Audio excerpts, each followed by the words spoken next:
technically, probably in felony drug court, she could have probably had 10 motions to revoke by now, but they don't do that. And I'm sure there's a reason why they did not approve her living with her parents.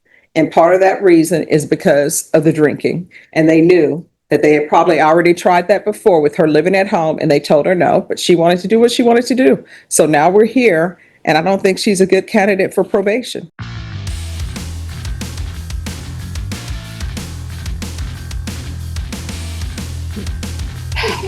You know what somebody told me Forrest is? How they spell Forrest? 4 F's. Okay. Lame attempt at humor, swing and a miss. Because it's Forrest, 4 F's.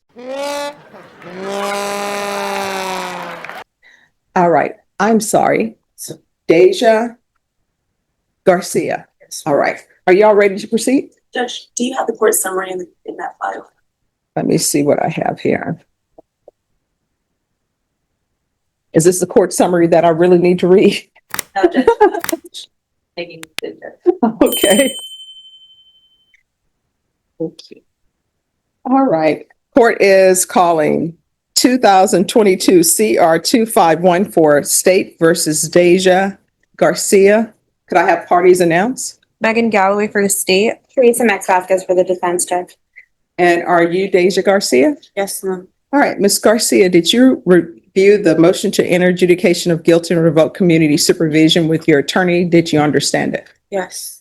Are you the same Deja Rosette Yes. Garcia who was placed on deferred adjudication in 2022 CR 2514 for the offense of attempting to take a weapon from an officer on May 26, 2022 for a period of 3 years? Is that you? Yes. All right, state.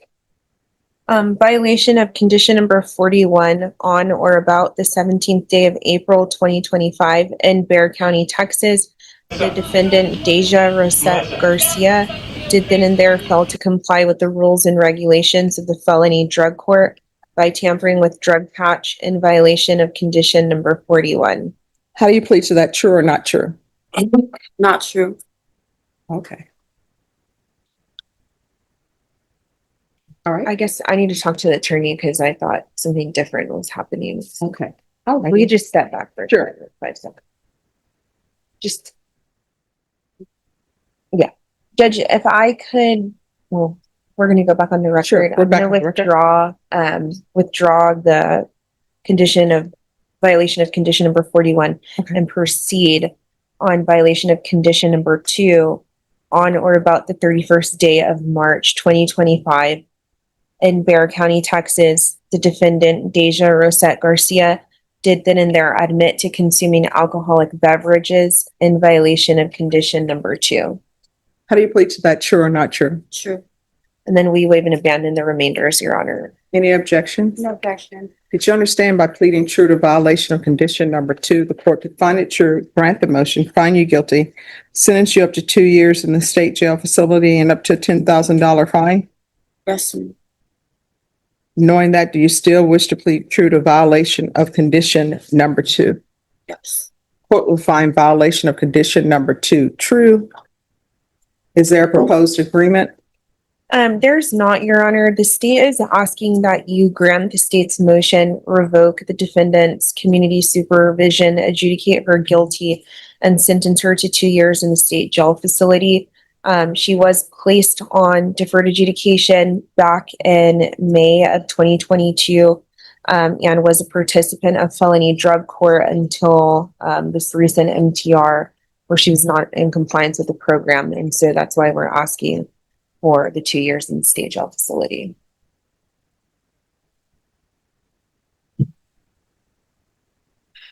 All right. What are you requesting? Yes, Judge, we are asking the court to consider the recommendation of the probation officer. We did confer with probation, and their recommendation, as far as I understand it, is to reinstate her with the DDRF.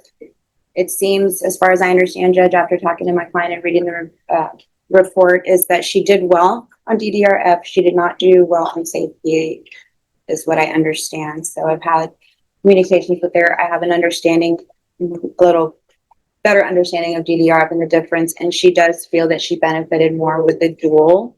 That includes the mental health But component. didn't felony drug court have her on the dual track? They moved her, that's a good question, Judge. I believe they moved her from the DDRF to straight safe P is what I understand. And that's where she Didn't want to go to safe went P. astray, I believe. So you didn't want to go to safe P? I just signed on it, cause I was, but just wasn't in the right state. You want to raise your right hand for me? Do you solemnly swear or affirm the testimony you give will be the truth and nothing but the truth, so help you God? Yes. All right, you can lower your hand, state your name for the record. Deja Garcia. So felony drug court, didn't they have you in their dual diagnosis program? Yes, ma'am. All right, so where are you saying you went off track?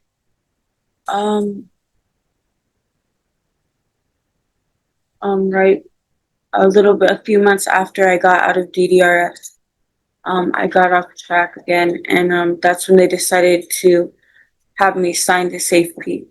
Okay. Because it was about after 4 or 5 months.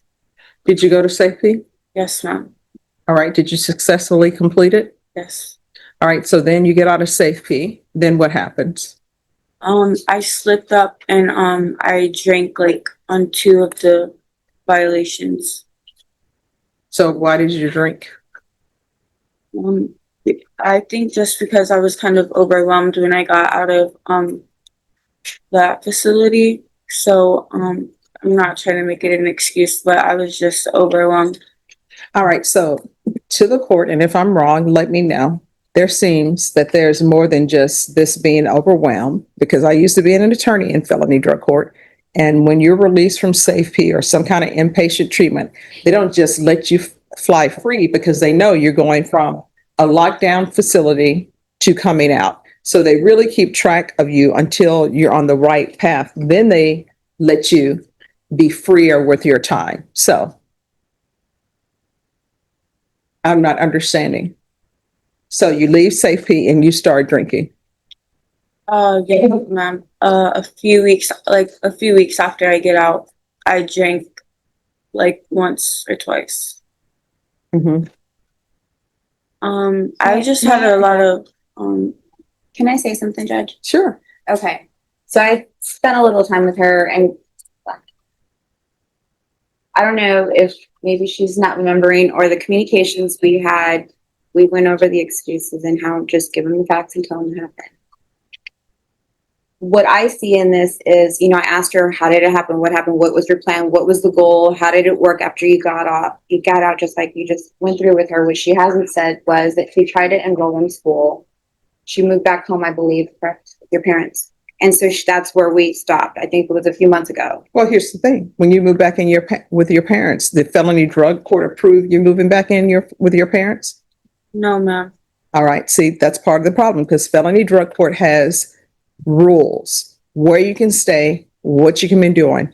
When she got out of inpatient treatment at Safe P has an aftercare program, which is what she's supposed to be in, and felony drug court would still keep track of her. So this thing right now, what she's doing, she's not being 100% honest with me. It sounds as though she didn't want to do Safe P, but they made her do Safe P. Then she's released from Safe P and she's in aftercare and she don't want to do that. So she starts doing her own thing. Felony drug court has a dual diagnosis program. And if she had mental health issues that were happening, they would address those. But if it's somebody who wants to do whatever they want to do, drug court is just not going to let you do whatever you want to do. Correct. And that's why we are asking the court to consider what the probation office has recommended, which was to put her back in the DDR program, Judge, because I agree. I mean, I think she did better in that treatment program versus what we're talking about here on the safety and handing it over to her. She wants that. She wants that reinforcement of the But she mental was health doing component. But here's the thing, DDRF is in inpatient treatment. She understands that. I don't think she's a good candidate for probation. I mean, I don't think she's a good candidate. Felony drug court is a very good program. Yes. If you follow the rules, but sometimes people don't want to follow the rules. I don't think she's a good candidate for probation.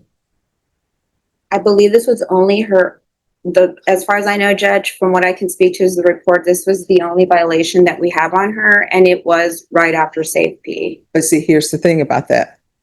Felony drug court, when people come back to this court from felony drug court, yeah, that's the only violation they have because felony drug court is sending them back. But when you're in felony drug court, they don't automatically kick people out of the program.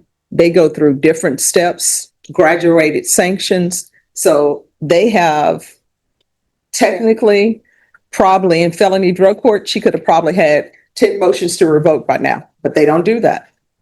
And I'm sure there's a reason why they did not approve her living with her parents. And part of that reason is because of the drinking. And they knew that they had probably already tried that before with her living at home, and they told her no, but she wanted to do what she wanted to do. So now we're here, and I don't think she's a good candidate for probation.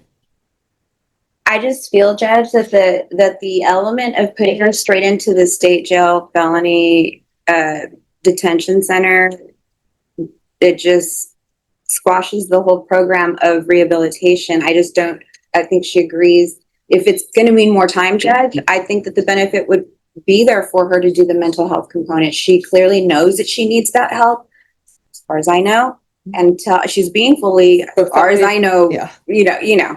But felony drug court was giving her that. She didn't want it. She wanted to do her own thing, and I don't think she's a good candidate. Okay, I understand. All right, the court is going to grant the motion, find you guilty, revoke. Now, the next question is, state you're asking for 2 years? Yes, Judge. All right, and state, why are you asking for 2 years? Judge, she was in the felony drug court program. They did do graduated sanctions with her that included the DGRF and Safe P. And she just still could not comply with the terms of probation. So that's why we're asking for what we're asking.